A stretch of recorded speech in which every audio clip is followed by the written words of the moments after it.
Hello अज़ीज़ दोस्तों, एक बार फिर से आप सभी का बीसीसी नॉलेज हब में खुशामदीद है। और आज हम जो टॉपिक लेके आए हैं उसका नाम है अफसाना। जैसा कि हम लोग ज़िक्र कर रहे हैं अदबी असनाफ़ का, और अदबी असनाफ़ के अंदर नसरी असनाफ़ का, और अफसाना नसरी असनाफ़ का एक हिस्सा है। तो इसी को आगे बढ़ाते हुए हम अफसाना की बात आज करेंगे। और इससे पहले हम लोगों ने दास्तान पे और नावल पे बात कर ली है। तो फिर आइए चलते हैं अफसाने की तरफ और देखते हैं कि अफसाना की तारीफ़ क्या है। अफसाना की तारीफ़ के लिए हमने यहाँ पे 3 नुकात अखज़ किए हैं, आप उनको देख सकते हैं। तो जैसा कि ये पहला पॉइंट है, और ये दूसरा पॉइंट है, और ये तीसरा पॉइंट है। तो पहले पॉइंट को देखते हैं कि अफसाना एक तख़य्युली मुख्तसर नसरी बयानिया है। इसमें किसी फ़र्द की ज़िंदगी के किसी एक पहलू, किसी एक नफ्सियाती या जज्बाती कैफियत या किसी एक तजुर्बे को मौजू बनाया जाता है। तो यहाँ पे पहली चीज़ क्या है कि एक तख़य्युली मुख्तसर नसरिया बयानिया है। ठीक है, पहली चीज़ क्या है इसमें कि ये जो है ख़याल से, मतलब जो अफसाना निगार है वो एक बेहतरीन ख़याल के साथ इसको तहरीर में लाते हैं। और जो उनकी तहरीर होती है बहुत ही मुख्तसर, बहुत सी छोटी होती है, शार्ट में लिखी जाती हैं।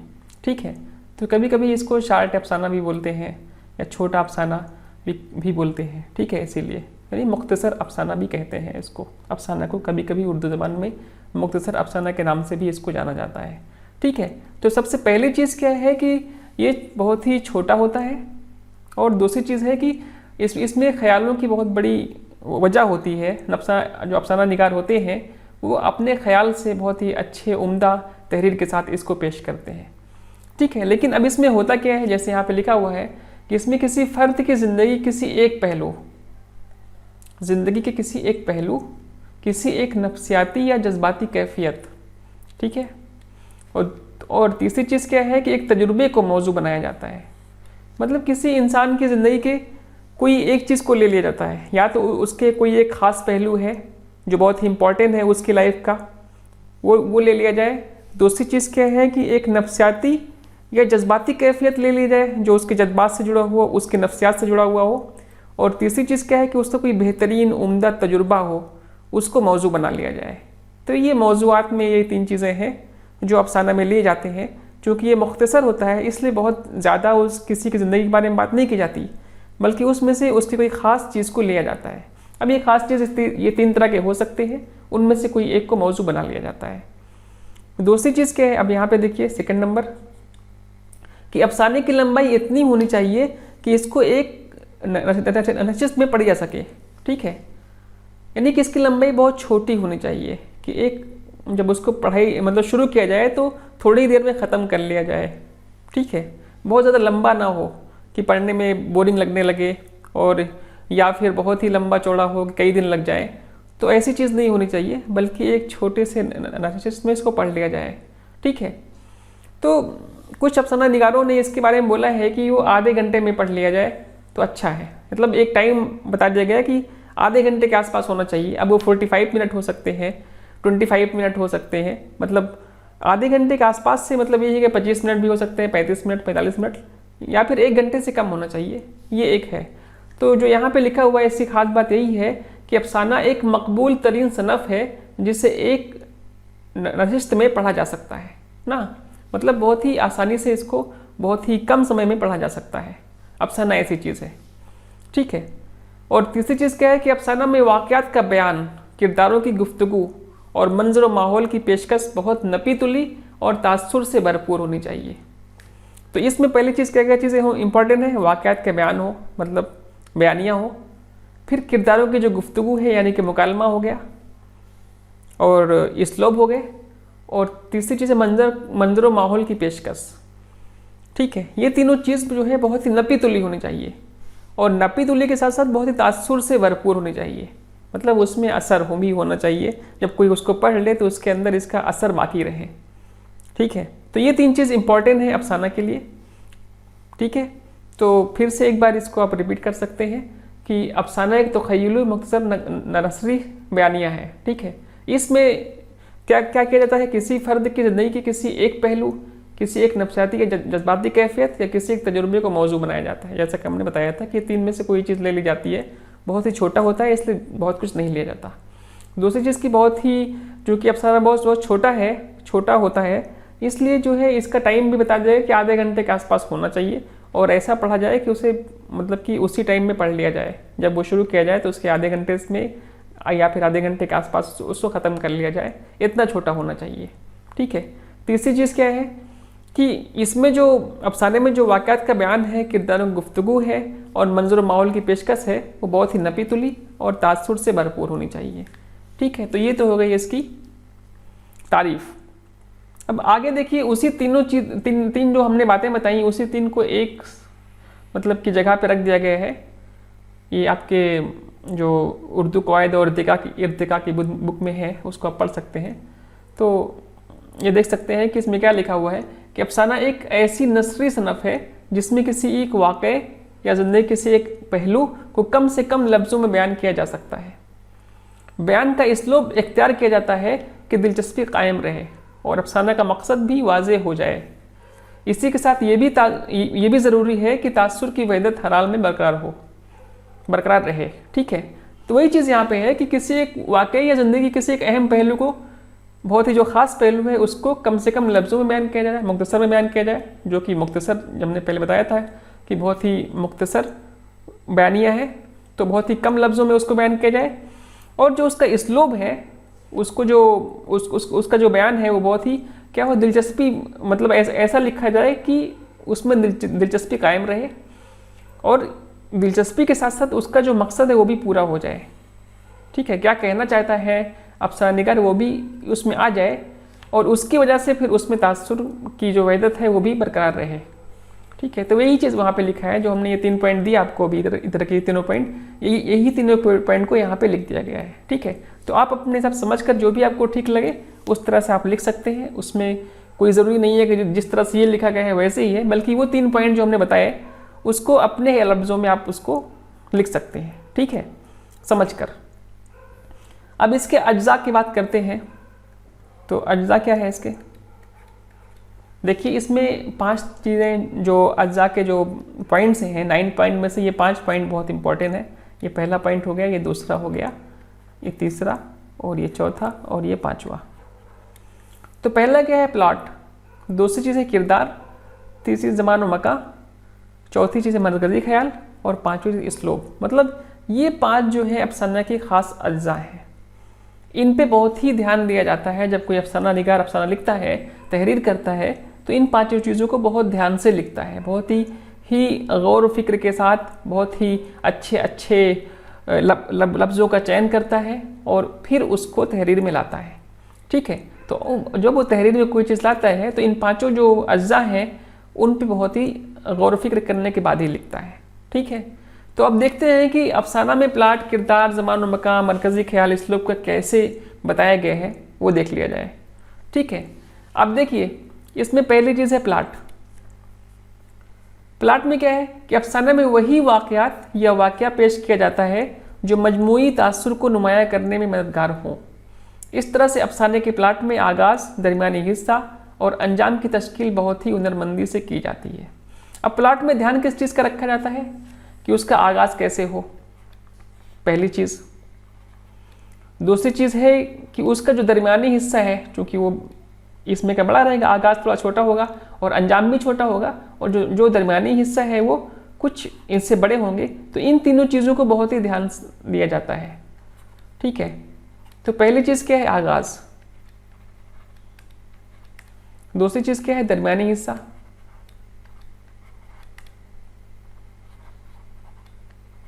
और तीसरी चीज़ है अंजाम।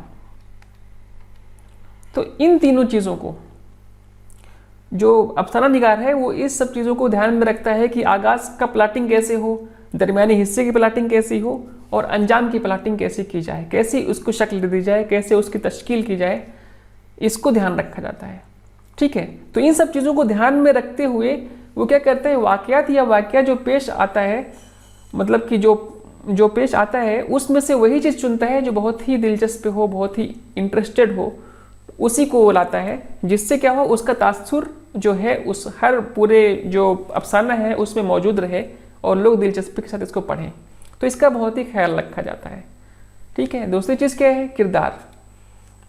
अब देखिए जो ये चूँकि अफसाना बहुत ही मुख्तसर लिखा जाता है तो इसका जो एरिया है, जो इसका दायरा है बहुत ही महदूद है। एक छोटे दायरे में सारी बात कर ली जाती है, तो इसके किरदार भी जो हैं वो भी उसी दायरे में काम करेंगे, उसी दायरे के ही ताबे रहेंगे, उसके ही मतलब कि फर्माबरदार रहेंगे जितना एरिया दे दिया गया है। ठीक है। एक एरिया बता दिया गया। ठीक है। अफसाना हमारा इतने में है। अब जो किरदार है इसी के अंदर वर्क करेंगे, इसी के अंदर अमल करेंगे और इसी के अंदर जो है हरकत करेंगे। ठीक है। तो जब इतना कुछ करेंगे तो अब जो अफसाना निगार होता है इन किरदारों को जो है इस तरह से किरदारों के स्लोप वगैरह, उनके जो मुकालमे होते हैं, जो उनके आपस में गुफ्तगू होती है, इस तरह से तहरीर में लाते हैं कि वो अपना नक्श छोड़ दें। किस पे? इंसान के दिलो दिमाग पे। ठीक है। तो अब इसको जरा पढ़िए। अफसाने के किरदार एक ख़ास हद के अंदर ही हरकत व अमल करते हैं और उनकी फ़िक्री और जज्बाती मिलानात अफसाने के मरकज़ी मौजू के ताबे होते हैं। इसलिए किरदार को इस तरह से पेश किया जाता है कि एक ख़ास हद की पाबंदी होने के बावजूद ये पढ़ने वालों के दिलो दिमाग पर अपना नक्श छोड़ देते हैं। वही चीज़ जो हमने बताया कि बहुत ही मतलब कि इनका जो दायरा है बहुत ही महदूद है और इस छोटे दायरे में ही उनको सारा अपना अमल और हरकत करने होते हैं। और जब उनको इतने छोटे एरिया में करना होता है तो फिर अफसाना निगार जो है ऐसी इस तरह से किरदार को पेश करता है, हीरोज़ या उसके जो भी प्ले करने वाले किरदार हैं वो इस तरह से आएंगे कि इस खास हद की पाबंदी होने के बावजूद भी इंसान के दिलो दिमाग पर अपना नक्श छोड़ जाएं। ठीक है। तो ये किरदार की खास बात होनी चाहिए अफसाना निगारी में। तीसरी चीज़ है ज़मान व मकान। अब ज़मान व मकान का अगर हम देखेंगे तो इसमें लिखा हुआ है चूँकि अफसाने के वाक़यात या वाक़या बहुत ही महदूद दायरे में होता है, इसलिए अच्छा अफसाना निगार उस महदूद दायरे पर गहरी नज़र रखता है और किरदार के ज़मानी पस मंज़र से आगाह होता है और इन सब पे नज़र रखते हुए मकाम या मकान और वक्त की मंजर कशी करता है। यानी ज़मान और मकान, यहाँ पे ज़मा का मतलब वक्त हो गया, कौन से वक्त क्या है, कब का है, और मकान मतलब जो मकाम है वो है। तो इसलिए ज़मान और मकान के बारे में जैसे मैंने बताया था। ठीक है। तो अब इस चीज़ में क्या होता है, अफसाना निगार ख्याल रखता है इन सब चीज़ों का, चूँकि एरिया बहुत छोटा है। अब इसी एरिया में ही हमको जो है पूरा मतलब कि वो रखना है, ज़मान और मकान का बयान करना है, मतलब किस तरह का टाइम है और कैसा माहौल था उस वक्त का, पूरा वो सब को डिस्क्राइब करना है, उसको डिटेलिंग करनी है। तो उसके लिए क्या होना चाहिए, अफसाना निगार को पता होना चाहिए कि अगर वो स्कूल का मंजर है तो वो कैसे रहेगा, फिर वो स्कूल में का जो टाइम है और किस तरह से वो मकाम को किस तरह से देखेगा, हर चीज़ को बहुत ध्यान से उसको देखते हुए काम करेगा। ठीक है। तो इस चीज़ का अगर उसको पता नहीं होगा कि स्कूल कैसा होता है और स्कूल में बच्चे किस तरह से पढ़ते हैं, या फिर अगर किसी रोड का मामला है तो रोड किस तरह से होती है, जंगल का मामला है तो वो जंगल किस तरह से डिस्क्राइब करेगा, उसको कैसे समझेगा। तो इन सब चीज़ों को बहुत ध्यान में रखते हुए बहुत ही अच्छे तरीके से समझते बुझते ही उस पर फिर उसकी मंजर कशी या ज़मान और मकान की बात करता है। ठीक है। तो ये मतलब है, मतलब उसको सब कुछ नॉलेज होना चाहिए। थर्ड चीज़ क्या है, फोर्थ चीज़ क्या है, मरकज़ी ख्याल। ठीक है। अब मरकज़ी ख्याल क्या है, अभी आपने दास्तान में देखा एक मरकज़ी ख्याल था, नावल में देखा, ठीक है, एक नुक्ता नज़र था। तो यहाँ पर भी एक मरकज़ी ख्याल है अफसाना में भी, और हर अफसाना क्या होता है किसी मरकज़ी ख्याल के गिर्द घूमता है। मतलब जब कोई मौजू अफसाना निगार चुनता है तो वो पहले मरकज़ी ख्याल को ध्यान में रखते हुए चुनता है, क्योंकि बहुत ही मुख्तसर होता है, छोटा होता है। अगर वो मरकज़ी ख्याल ही उसका अच्छा नहीं है तो फिर मतलब नहीं है अफसाने का, क्योंकि लोगों को दिलचस्पी पैदा नहीं होगी। अब दिलचस्पी पैदा नहीं होगी तो पढ़ेंगे नहीं, और पढ़ भी लेंगे तो बोर होंगे। तो इन सब चीज़ों का ख्याल करते हुए जो अफसाना निगार है वो मौजू चुनता है जिसमें दिलचस्पी हो। तो और यही मौजू जो है मरकज़ी ख्याल को बताता है। ठीक है। तो यहाँ पर लिखा है हर अफसाना किसी न किसी मरकज़ी ख्याल के गिर्द घूमता है, इसलिए मरकज़ी ख्याल में गहराई ही अफसाना को कामयाब बनाती है। तो इसमें अच्छी गहराई होनी चाहिए, अच्छी मतलब कि ऐसा मौजू चुनना चाहिए जो लोगों को पसंद आए और लोग उसमें दिलचस्पी लें। फिर इस तरह से लिखा जाए कि ये मरकज़ी ख्याल पूरे अफसाने में नुमाया रहे। ठीक है। नेक्स्ट चीज़ क्या है? स्लोप। अब स्लोप का मतलब तो आप जानते हैं कि किस तरह से बयान किया जाए, किस तरह से उसको लिखा जाए, ज़बान में किस तरह का मतलब कि सलीकामंदी होनी चाहिए, वही चीज़ स्लोप है। तो अफसाने की ज़बान में सादगी, रवानी और हकीकत पसंदी का अंसर ज़रूरी है। इसके मद्देनज़र हर अफसाना निगार का अपना एक स्लोप होता है ना। तो कहने का मतलब ये है कि अफसाने की जो ज़बान है उसमें बहुत सादगी होनी चाहिए, रवानी होनी चाहिए और हकीकत पसंदी होनी चाहिए। अब मान लीजिए आप स्कूल का जो है मंजरकशी कर रहे हैं, स्कूल के बारे में एक अफसाना आप लिख रहे हैं, तो अब स्कूल में जो कैसे लैंग्वेज यूज़ हो रही है, वहाँ पे कौन सा स्कूल है, उसके हिसाब से आप एक स्लोप बनाएंगे। फिर वो स्लोप जो है जब लोग पढ़ेंगे तो उनको वो स्कूल घूमेगा जो स्कूल के बारे में बात की जा रही है। ठीक है। तो ये तहरीर में इन सब चीज़ों का बहुत ही इंपॉर्टेंस है कि स्लोप कैसा लिखा जाए। अब इसको समझने के लिए आपको करना क्या पड़ेगा? कुछ जो अच्छे अफसाना निगार हैं उनके अफसानों को पढ़ा जाए। जब उसको आप पढ़ेंगे तो आपको दिखेगा कि इस स्लोप की कितनी अहमियत है अफसाना में। तो यहाँ पे वही चीज़ लिखा हुआ है कि इन स्लोपों को समझने के लिए अफसाना निगारों के अफसानों को पढ़ के समझा जा सकता है। यानी स्लोप की जो इम्पोर्टेंस है वो कितनी है, जब आप अफसाना निगारों की अफसाना पढ़ेंगे तो आपको क्लियर हो जाएगा। तो ये 5 चीज़ें थी जो इम्पॉर्टेंट थी अफसाना में। इन अज्जा को बहुत ध्यान से और समझ बूझ कर अफसाना निगार लेता है और उसके बाद ही इसकी तहरीर करता है। ठीक है। ये 5 चीज़ इम्पॉर्टेंट थी। तो अभी ये बात हो गई अफसाने की तारीफ़ की। उसके बाद अफसाना के अज्जा की। आप इनको नोट कर लीजिएगा और अपने अल्फाज में समझ के लिखने की कोशिश करिएगा। ऐसा ना हो कि आपको रटना पड़े, बल्कि समझेंगे तो आपको रटना नहीं पड़ेगा, आप आराम से इसको लिख लेंगे। ठीक है। नेक्स्ट चलते हैं। उर्दू में अफसाना की इर्तिका। इसके लिए हम पहले जो चीज़ लिखी हुई है उसको पढ़ देते हैं। पढ़ने के बाद फिर वो पॉइंट्स जो इनके अंदर से निकलेगा उसको हम आपको बताएंगे, आप उसको नोट करिएगा। अभी सिर्फ सुनिए कि कैसे कैसे उर्दू में अफसाना की इर्तिका हुई। तो ठीक है, शुरू करते हैं यहाँ से। उर्दू में अफसाना 20वीं सदी की देन है। उर्दू अफसाने की रवायत का बाकायदा आगाज़ प्रेमचंद से हुआ। उर्दू अफसाने के इब्तदाई दौर में 2 किस्म के रुझानात सामने आए। पहला रुझान हकीकत पसंदी का था, जिसके रूह रवां प्रेमचंद थे। उन्होंने अफसानवी अदब का रुख तब्दील कर दिया और पसमानदा तबकात की ज़िंदगी के मसाइल को मौजू बनाया। प्रेमचंद के अफसाने दुनिया का सबसे अनमोल रतन, उनका पहला अफसाना और सोज़े वतन को अफसानों का पहला मजमुआ माना जाता है। ठीक है। प्रेमचंद के रवायत को आगे बढ़ाने वाले अफसाना निगारों में पंडित सुदर्शन, आज़म किरेवी, अली अब्बास हुसैनी, हयातुल्लाह अंसारी, सुहेल अजीम आबादी और उपेंद्र नाथ अश्क के नाम काबिल ज़िक्र हैं। हकीकत पसंद रुझान के साथ साथ उर्दू में रुमानी अफसाने की रवायत भी कायम हुई। इस रवायत की तरक्की देने वालों में सुज्जाद हैदर यल्दुर्म, अहमद अकबर आबादी, सुल्तान हैदर जोश, मजनू गोरखपुरी और बेगम हिजाब इम्तियाज़ अली के नाम अहम हैं। इसके बाद आगे आते हैं कि 20वीं सदी की चौथाई दहाई में बागियाना तेवर रखने वाले अफसाना निगारों की एक नई नस्ल सामने आई। ये लोग पुरानी रवायतों, माशरे पर मज़हब की गिरफ्त और हर तरह की तोहम परस्ती के मुखालिफ थे। 1932 में उन्होंने अंगारे नाम से एक मजमुआ शाये किया, जिसमें सुज्जाद ज़हीर, महमूदुल ज़फ़र, रशीद जहां और अहमद अली की कहानियाँ शामिल हैं। प्रेमचंद के साथ साथ अंगारे की अशात को भी तरक्की पसंद तहरीक का पेश खीमा कहा जा सकता है। तरक्की पसंद की तहरीक का आगाज़ 1936 में हुआ। कृष्णचंद्र, राजेंद्र सिंह बेदी, असमत चुगताई, अहमद नदीम कासमी, ख्वाजा अहमद अब्बास, बलवंत सिंह, काजी अब्दुल सत्तार और रतन सिंह वगैरह नुमाइंदा तरक्की पसंद अफसाना निगार हैं। इसी अहद में हसन अस्करी, मुमताज़ शीरी, इंतज़ार हुसैन और क़ुर्रतुल ऐन हैदर ने नए नए अफसाने की बुनियाद रखी। इनके अलावा सादत हसन मंटू का शुमार भी इसी अहद के अहम अफसाना निगारों में किया जाता है, जो अपने अफसानों के मौजू और तकनीक में दीगर अफसाना निगारों से एक मुख्तलिफ स्लोप के हामिल हैं। फिर आगे पढ़ते हैं।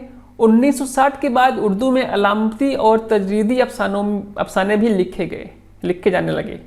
इन अफसानों में फ़र्द की तन्हाई, माशरे की ज़वाल, समाजी ज़िंदगी के इंतशार जैसे मौज़ूआत पर जोर दिया गया। बिलराज मेनरा, खालिदा हुसैन, ग़ियास अहमद गंदी, जोगिंदर पाल, इकबाल मतीन, इकबाल मजीद और अनवर सज्जाद के अफसानों में अलामत का रंग गहरा है। इनकी तकनीकों में तन्नू है। इस नस्ल ने हकीकत को मौजू बनाने के बजाय हकीकत के तासुर पर अपने अफसाने की बुनियाद रखी। इन अफसाना निगारों ने ही पहली मरतबा प्लाट से आरी अफसाने लिखे। इन्होंने प्लाट को बाजू कर दिया। जैसे बाकी लोगों ने प्लाट लिया हुआ था, इन्होंने प्लाट को से आरी रखा।